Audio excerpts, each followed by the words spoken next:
صحیح بخاری حدیث نمبر 4۔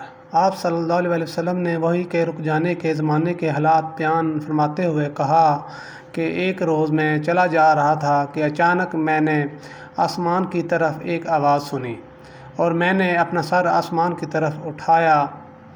کیا دیکھتا ہوں کہ وہی فرشتہ جو میرے پاس غار حرا میں آیا تھا آسمان و زمین کے بیچ میں ایک کرسی پر بیٹھا ہوا ہے۔ میں اس سے ڈر گیا اور گھر آنے پر میں نے پھر کمبل اوڑھنے کی خواہش ظاہر کی۔ اس وقت اللہ پاک کی طرف سے یہ آیات نازل ہوئیں: اے لحاف اوڑھ کر لیٹنے والے، اٹھ کھڑا ہو اور لوگوں کو عذاب الہی سے ڈرا، اور اپنے رب کی بڑائی بیان کر، اور اپنے کپڑوں کو پاک صاف رکھ اور گندگی سے دور رہ۔ اس کے بعد وہی تیزی کے ساتھ پے در پے آنے لگی۔ اس حدیث کو یحییٰ بن بکیر کے علاوہ لیث بن سعد سے عبداللہ بن یوسف اور ابو صالح نے بھی روایت کیا ہے، اور عقیل کے علاوہ زہری سے ہلال بن رواد نے بھی روایت کیا ہے۔ یونس اور معمر نے اپنی روایت میں لفظ فادہ کی جگہ مبادرہ نقل کیا ہے۔ حدیث نمبر 4 صحیح بخاری۔ Hey there. Subscribe to my channel. انہوں نے ابن عباس رضی اللہ تعالیٰ عنہما سے کلام الہی تحرک الخ کی تفسیر کے سلسلہ میں سنا کہ رسول اللہ صلی اللہ علیہ وسلم نزول قرآن کے وقت بہت سختی محسوس فرمایا کرتے تھے، اور اس کی علامتوں میں سے ایک یہ تھی کہ یاد کرنے کے لیے آپ اپنے ہونٹوں کو ہلاتے تھے۔ ابن عباس رضی اللہ عنہما نے کہا، میں اپنے ہونٹ ہلاتا ہوں جس طرح آپ صلی اللہ علیہ وسلم ہلاتے تھے۔ سعید کہتے ہیں، میں بھی اپنے ہونٹ ہلاتا ہوں جس طرح ابن عباس رضی اللہ عنہما کو میں نے ہلاتے دیکھا۔ پھر انہوں نے اپنے ہونٹ ہلائے۔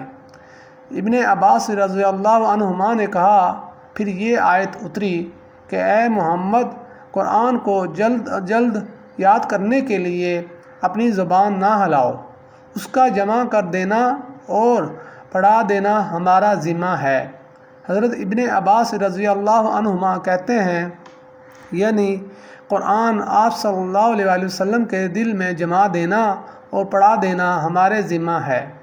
پھر جب ہم پڑھ چکیں تو اس پڑھے ہوئے کی اتباع کرو۔ ابن عباس رضی اللہ عنہما فرماتے ہیں، اس کا مطلب یہ ہے کہ آپ اس کو خاموشی کے ساتھ سنتے رہو، اس کے بعد مطلب سمجھا دینا ہمارا ذمہ ہے۔ پھر یقیناً یہ ہماری ذمہ داری ہے کہ آپ اس کو پڑھو، یعنی اس کو محفوظ کر سکو۔ چنانچہ اس کے بعد جب آپ کے پاس حضرت جبرائیل علیہ السلام وحی لے کر آتے تو آپ توجہ سے سنتے۔ جب وہ چلے جاتے تو رسول اللہ صلی اللہ علیہ وسلم اس وحی کو اسی طرح پڑھتے جس طرح حضرت جبرائیل علیہ السلام نے اسے پڑھا تھا۔ صحیح بخاری 5۔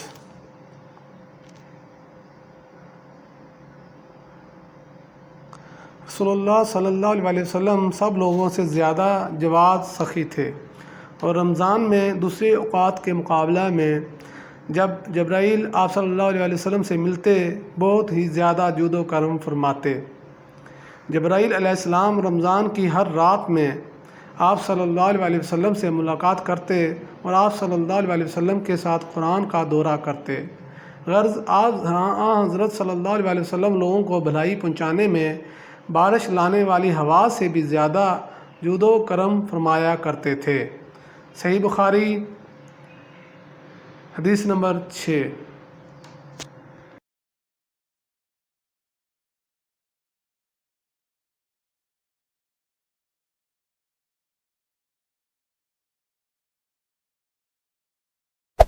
Hey there.